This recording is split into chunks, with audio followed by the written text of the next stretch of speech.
Why you all up on my mind, driving me crazy? Got my hand up on your thigh, got your mind. Hello, everybody. Hi. Welcome to Rock Royalty, where we talk about things that are going on. I'm Neil. And I'm Marie. And we're going to call this, I think, what, Pillow Talk? Pillow Talk, why not? Anyhow, we just really wanted to talk about and bring a different perspective to the stuff that's going on in Houston with Astroworld. You know, and kind of know that's kind of the big thing right now. We've had some people ask us our back story on what has kind of gone on there. Growing up in the industry, and having gone to festivals and things like that, you know, I can kind of give a different perspective on what could have happened, what should have happened, what could have been done security-wise, you know, performance-wise, things like that. And after watching all the videos and, you know, the countless things that are online, you know, just kind of talk about things that I think that are a little insider, not outsider, I guess is how to put it. Yeah. Does that make sense? Yeah. You know, we come from a family of musicians. Of course, you know who his father is, Vince Neil of Motley Crue. My son, Michael Barnes, he is an amazing drummer, and he's in different bands. And then my son, Caleb, he's in, he does a lot of the rap. He's a lot like, I guess, that genre. Travis Scott. Of Travis Scott. Well, I know that he's more influence to him. He's kind of going that Machine Gun Kelly way. Which, yeah. It's pop punk. So we're going to have him on the phone with us, and he's going to tell his perspective on things. He does do local shows, and hopefully he'll be out on the road soon. You know, we want to help boost him up, so we would love if you were going to put a little Put a link to his music in the description down below, right, so you can check that out. He's amazing. So we're very proud of him. So please add him to all your social media. We appreciate that. Yep. Let's get him out there so he can start getting on the road too. I think first of all, I just kind of want to bow my head and say a quick prayer for those who lost their lives, those who've been all affected by this tragedy, you know, and just kind of put the good word out. You know, start a prayer chain for these people, these families that have lost so many of their loved ones. You know, they went to a show to have a good time, and little did they know that they would not be coming home. Yeah. So it's very sad. Let's see here. Lord, you know, just want to cover these families in the blood of Jesus. I want you to comfort them and just let them know that you're there. Comfort them in your warmth, your blanket of love, and just lift them up and just be there for them. Listen to their prayers, and I want you to protect their families from anything else, and just make this, you know, the easiest process that you can for them to help them grieve, help them to, you know, kind of understand, get closure to what's going on. In Jesus' name I pray. Amen. Amen. All right. So, you know, again, watching a lot of these things that have been going on, you know, everything's like, well, let's blame Travis Scott, but you can't blame the guy, you know, and I think we'll start there. I think that, you know, I guess watching a lot of his videos and stuff now, because I honestly, I don't know anything about this guy. Yeah. I mean, all of our kids do. Yeah, I mean, our son, Caleb, told us about this whole Astroworld coming out months ago. Mm-hmm. And he wanted to go. Yeah, I'm glad Thank you, Jesus. Yes.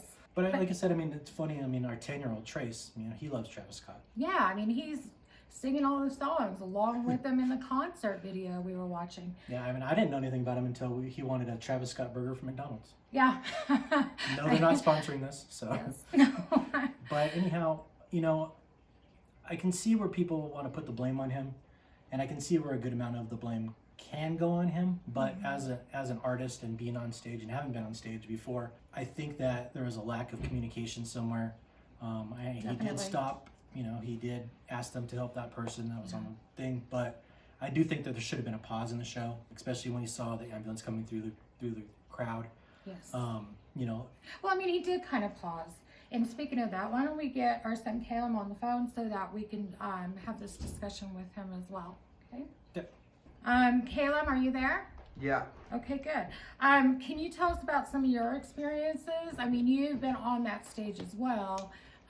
With the big crowds and all that. What is your take on what happened? Should he be, you know, charged in this, or is this something that, you know, you really can't control? Obviously, you can't control the crowd, but it feels like he could have stopped it or said, hey, wait a minute, we're going to pause and we're going to get everybody up that's fallen over. This woman's passed out. You know, what's your take on it? I feel like, I mean, he definitely could have done more. He should have at least made sure the person that he paused for got out safely. I mean, if you look at the videos, you can see ambulances throughout the crowd. Absolutely, yeah. So I think he could have done more, but you can't put the full blame on him because he was doing his job. He was focused on 100 different things. You know, they do practice and all that to make sure the show goes good. Yeah. I think part of the blame should be on security, and they should have just been more prepared for something of that level. Yeah, I agree. Well, I mean, apparently they had 1,200 police officers there.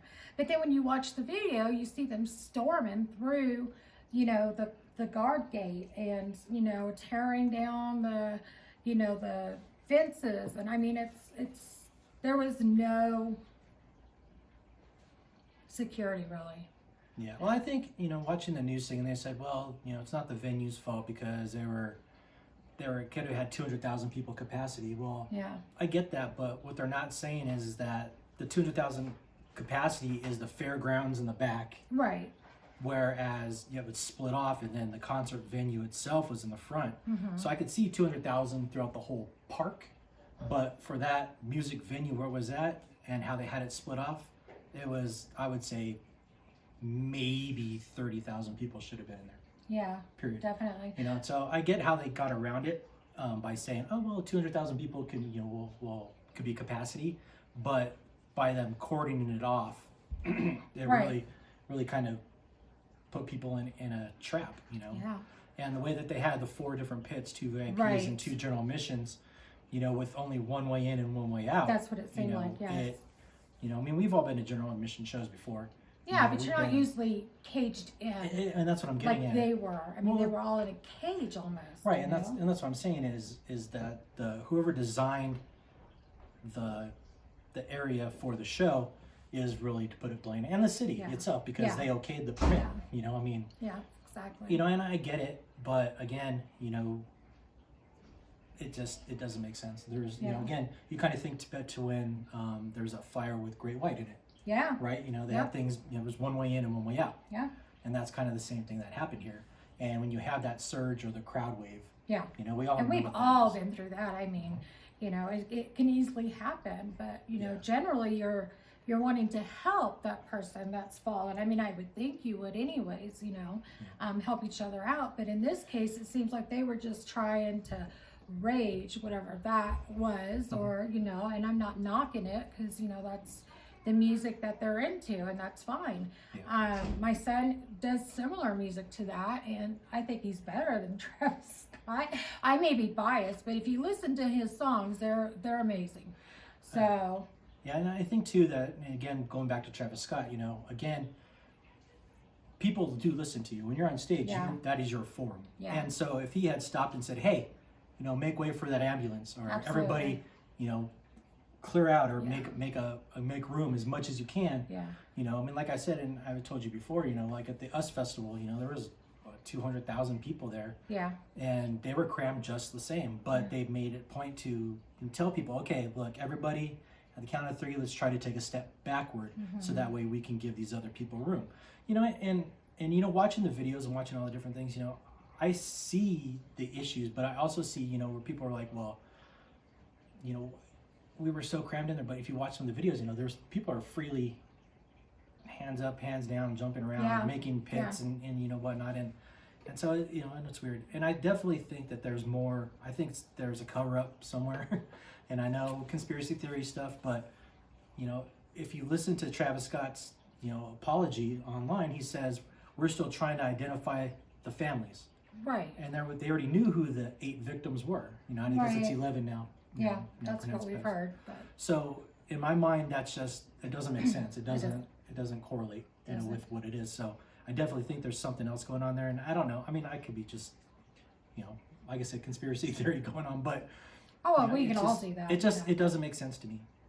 Yeah, but being on stage, even for myself, I mean, you're almost blinded by the lights. He had a lot of pyro going off, and he had lights. I mean, he put on a great show. I mean, the laser light shows were amazing. He was Yeah, doing. that stage show was Yeah. really great. But when they were showing him on stage, you couldn't hear the people out there saying, help, help, stop, help. You know, you couldn't hear it. And there's that hero, what's her name? Sienna Faith? Yeah. You know, that tried to get up there onto this, where the cameras were and say, hey, you know, help. The people are dying out there, stop. And the guy just, you can clearly see him, you know, moving her, like telling her, you have to go, get down. Yeah. And he's not willing to help. I mean, what kind of human hears that somebody's dying and won't do anything? I mean, yeah, I know that we all need our jobs. We all need money, but my gosh, that was just awful. Yeah. And I mean, you know, Caleb, when you're on stage, I mean, how is it for you? I mean, with the lights and everything and then the large crowds, how is it?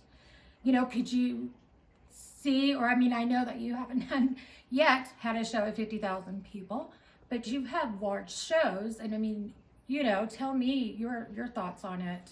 I mean, when you're on the stage, there's so many lights, you can hardly even see the crowd. I think the only time that Travis was able to see the crowd was when all of the lights came on and the whole crowd lit up. But I think he could have mistaken the ambulance for, you know, somebody's light, that like a special lightsaber thing that they bought, you know. So I don't think that he should be the full blame just because his face is on it. Well, yeah, I mean, I think it's going to be Live Nation, of course, and Well, I'm not sure how that's going to affect the upcoming shows. I think that my issue with that is that he clearly saw that somebody was hurt where the ambulance was, because he points, he says, "What's that?" Right. You know, and he says, Yeah, "Whatever." he did, and But he stopped. my for other a thing is, second. you know, being an artist, again, we all have in-ears. So Yeah. there's a stage manager, there's a sound manager, there's a production Right. manager, and all of those at any time on any of those soundboards, there's a microphone where Right. you can clearly tell somebody what's Yeah, going on. absolutely. You know, and if not, you know, he could have told the DJ guys that are in the back, or you know, they could have. There's 100 different people that could have Right. stepped in and said, Yeah. "Hey, you know, this Yeah. is what's going on." And we've seen artists do it before. We watched Oh, that thing yeah. with Linkin Park where they said, "Hey, stop. We're gonna pick this Yeah. guy up. We're gonna continue and do our Yeah. thing, but let's everybody take a breath, step back, and do their thing." That's right. You know, and you know, I've been a part of these things too. You know, Tommy years ago used to tell everybody, "I don't care what your ticket says. I Yeah. don't care where you're sitting. You know, whatever the security guide says, come up here. I want to see your faces." And he got arrested for the same thing that No, Travis Scott people did got hurt too, a year ago you or know? whatever Yeah, it was. exactly. Yeah. Yeah. So you know, being seeing that, and you know, when they played in, when I was on tour with them, and I went to, I think it was Iowa. I'm not sure, maybe Des Moines. Yeah. But he did the same thing, and I was pulling people. I mean, and that was, you know, I mean, the stadium I think probably held 20,000 people. Mhm. Now you're talking about Motley Crue, though. Yeah. So I mean, but I know, I mean, people were getting crushed that were in the front. I was pulling Right. people to come, you know, to the backstage area, but you know, over the railing as much as I could. Yeah. And you know, it's scary. I mean, it truly is. I mean, anybody. I mean, you were telling me that you went to a show and you were pinned up against a thing. I and- was pinned up against the barrier, and And what show was that? I want to say it was Godsmack. Yeah, it was Godsmack, because my friend Jessica actually passed out, and we were right up there on the railing, the barriers, and I mean, we were getting shoved and pushed into this metal barrier. Like the next day, when I looked at my stomach in the shower, it was bruised from side to side, and but my friend, I mean, it was really bad. That there were people passing out even then. Mhm. You know, but we were inside like a coliseum. It wasn't a very big coliseum, because this is in the beginning when they first came out. I mean, many years ago, 20 years ago. My son Caleb wasn't even born yet. So it had to be 20, 21 years ago, not to date myself, but just saying, you know, I mean, things like this happen at probably every concert you go to. But it's sad that 8 people or 11 people lost their lives. You know, in this, and you know, all due respect to, you know, all the families and everything. I don't want to hurt anybody with that, you know. But it's really sad. It's sad that they went there to have fun and they leave in a body bag. Yeah. That's not good. Somebody's going to have to be responsible for that. So. Yeah. And you know, Caleb, with you and Dad being a, Neil being a musician, what do you think you could do as an artist to make it better? Well, I think, first of all, what do you for think? your fans? I think though, Caitlin, what do you think? What do you think this is going to do for the industry and for big shows and for festivals? Yeah, I think that it'll really open people's eyes to plan better. I think so. Especially when it's an artist that is on top of the world, and they're doing their own thing, or they're throwing their own festival, or they're performing at a festival. I think it'll show the companies in the industry that you need to pay more attention to stuff like that. Yeah. People need to have water. People need to have things that are going to help them stay hydrated and be able to breathe in really tight spaces like that. Now I saw that people were standing in line for 3 hours just to get water. Yeah, it was 3 hours for water and 7 hours for merch. Yeah, I mean, I couldn't do that. I mean, I don't know where. I couldn't spend $400 on a ticket to stand in line. No. But that's just me. But I guess we've opened at Disneyland too and did the same thing. Yeah, that's true. That's true. So. But, and that's the problem, like 7 hours for water, at least at some of the bigger shows, like we were talking about that one just a little bit ago with your dad where they were playing that. US Festival? Yeah, the US Festival.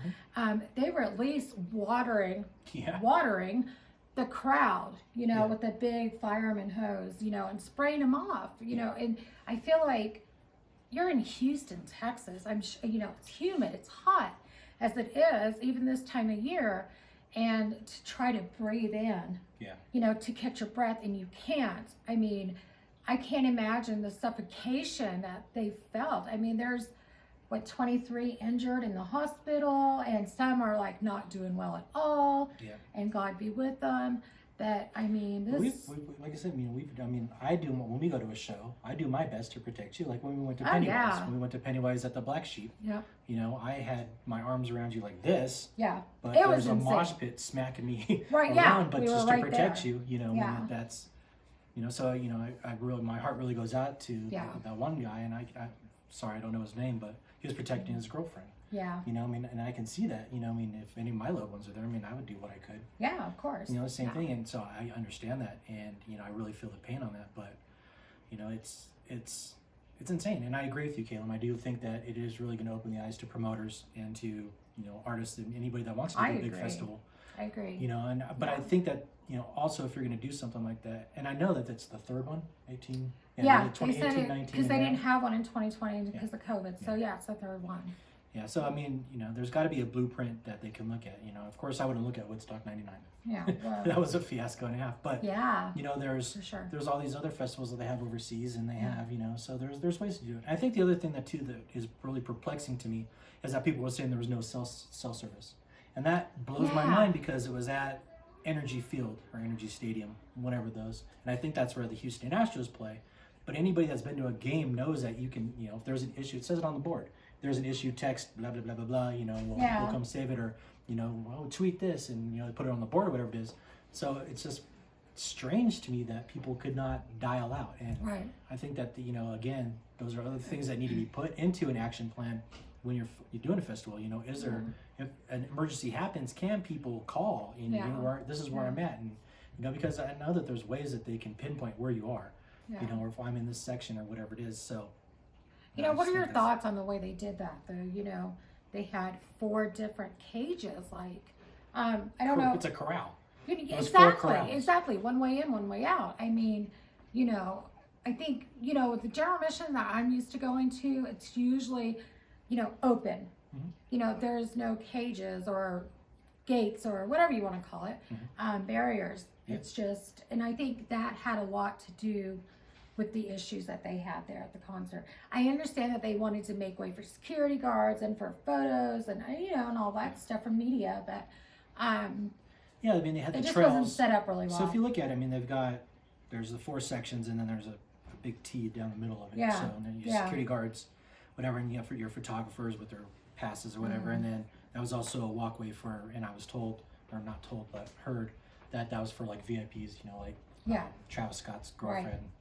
And his kids and whoever the VIPs were, so they could get in and out through wherever they are. You know, but again, you know, the stage setup, you know, if you look at the aerial views of it where they have the stage, and then again, there's a, it looks like a big wall, Yeah. and then the Ferris wheel and all that stuff behind it, that blows my mind to me. I mean, that's not, you know, it should have all been just a big open air festival like we've all seen, Yep. with your sound stage in the middle and your pillars on the left and right sides, and whatever it is, but, you know, still had people congregating, or could have been back there, not crammed in from all four sides from Right. wherever you're at.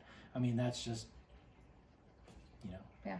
Well, I mean, no matter what our opinions or speculations are in this whole thing, it's certainly a sad situation. Well, here's my other thing. So, Caleb, I've seen things that, you know, his thing is, you know, has been for the last few Astroworld shows, or even any of those other shows that he had, you know, forget security, forget whatever, you know, bash through walls. And I know that they showed video of, like, I think 2019 or whatever, where they're just storming through, and they pushed gates down and were storming, you know, everything through them. Is that a normal thing for a Travis Scott concert? Yeah. I mean, that's his branding. His branding has always been to just lose your mind and go crazy. But I think what made this one specifically bad was how Corona affected people, and they were in the house, you know, for 12 to 18 months. Yeah, exactly. Yeah, so when they were finally able to come out and quote-unquote rage with him, yeah, I think they just took it way too far, way too fast, and I don't think anyone could have prepared for something like that. Right. Even if they had, you know, 2,000, 3,000 people there in security, you can't stop something like that. That's all crowd mentality, and once things start to go that way, it's really hard to stop it. I mean, look at anything from riots to protests to whatever it is. It's that mob mentality that changes a lot of things. And, you know, and I see that too, where if he would have stopped the show, you know, you would have had it right. You know, again, definitely. you know, Motley Crue did that in Las Vegas, and they tore the stadium apart. Yeah. 100% tore it apart. And look what happened when, it was Guns N' Roses, and they had that big incident where he just said "F this" and walked off stage, and they tore that stadium apart. Yeah. You know? So you know, I understand too. You know, you're kind of damned if you do and damned if you don't. Right. You know what's going to be. You know, your least. You know, because if you think about it, if 50,000 people decided they're going to riot in that place because he stopped the show, you know, I mean, we could be dealing with a lot more deaths, apparently. You know, I mean, if you think about that. Well, I mean, and that's another thing. As you watch the different videos that people are putting out, they're talking about, you know, one guy said that there was at least 10 bodies that were lying there unresponsive. Yep. You know, and that's just what he saw in his area. There's no telling what there might have been in another area. That's why I'm saying. And it was kind of odd how in the middle of the concert, they were bringing Kylie Kardashian and, I'm sorry, I couldn't think of her last name, and Stormy, their child, through the crowd to get out of that area. Yeah. So obviously somebody somewhere knew it was getting bad enough to where they needed to leave. Yeah, but then again, that's why I seriously think that they're because everybody that we've seen, they've all said there was lifeless bodies. There was lifeless bodies. I was stepping over lifeless bodies. They were pulling out lifeless bodies. People had blue lips, and you know, being a nurse in the field, you know what that means. Absolutely. You know, they said that they were doing compressions on multiple people, more than 8 people. Right. So, yeah. And again, I'm not, you know, thinking light of the situation, but I just think that it's odd that all these things are coming out that, you know, all these people can't make up the same story. You know, I mean, they didn't walk out there and go, okay, dude, this is what's going to go on. Right. You know, I mean, everybody that we've heard of and watched, you know, these videos, and you can do that too. You can go on and research yourself. Has said multiple people, and I feel bad for all these people, and I'll pray for them because they're going to have PTSD for a very long time. I mean, these kids are seeing things that they should not see. Yeah. And you know, it's a horrific thing, and you know, I really, my heart goes out to all those people that lost a life, but I'm also, you know, happy for those people that decided, hey, something's not right. I'm going to help these people because it takes a big heart to stop, you know, what the masses are doing to do something else. Yeah. And to be able to think fast enough to say, hey, I'm going to help these people, you know, even though I might be hurt or whatever it is, you know, and pull these people off, you know. I mean, I really do, you know, think that God was looking out for them and gave them the, you know, the thing. And that's the other thing too, you know, it's kind of cool how God works, to bring people to him by showing them things, or putting people through specific things to see what's going on. Yeah. And that's the other thing with this whole thing. Everybody's saying, oh, it's so demonic and satanic, and everything felt demonic when we were going in there, and it was just a strange thing. But and I see a lot of it. I get it, but that's also the shock value of what he's doing. Right. People are drawn to that. If you look at Jay-Z and all those guys that bring up Illuminati and Right. The old cults and things like that too. That's why people say, oh, they sold their soul, and that's why they're so big. Yeah. No, they're marketing geniuses is what they are. And I do think that sometimes it does happen, but I think that it's also an easy scapegoat for people to say, this is just demonic, and this is things happen, and unfortunately, and God lets them happen so that to open people's eyes to him and to see what is really going on. And I think that's happened to a lot of the kids that are going out there, the millennials and the next generation after that. Right. Because I think they do. I think they need the Lord in their lives, and I do think that they need Jesus, and I think that they need to find him, and I think God knows that, and that's why some things happen. Yeah. So, yeah. I don't know. Yeah. Well, what are your thoughts? We'd like to hear what your thoughts are. You can put them down in the comments. Yep. Also, we want to thank Caleb, our son, for being here today. Please look him up online and like and subscribe to his videos. He does have a few out there. We'll put the link down below, so in the description, or I don't know. I'm not tech savvy enough to understand how that works, so hopefully it'll pop up somewhere where you can hit that and you can check him out and support him any way you can. Smash the like button, hit the notification bell. Please subscribe so that way we can kind of put out in the algorithm. We like to do live shows too, but we need a little bit more subscribers to be able to do that. Also, again, if you want to ask us any questions, anything like that, again, if you or somebody are going through DV right now and need somebody to talk to, somebody to reach out to, Marie's been through some of that before in her life, so she's a very good thing. We'd like to be able to help as many people as we can. I don't know how we can help, but we're here to listen. We'll to find do a way whatever to we can, help. find an outlet to help you. Absolutely. We'll find somebody you can call, some other avenues. So you can email us at rockroyalty37@gmail.com. And that'll also be down below somewhere. Or here, I don't know how that works. I just know when I watch YouTube videos, like, you can click the link here, and you can do that. So I don't know how that works, but anyhow, again, thank you. We love you guys. We love you guys. We appreciate you. From our family to yours, again, and please, let's do a prayer again, put it out there to the universe for these families and the people that are really struggling right now. We just really hope that, God comforts them in their light and love and just helps them through this rough time that they're having right now. So again, just like to say thank you. We love you. Let's go, Brandon. And we love you guys. We'll see you next time.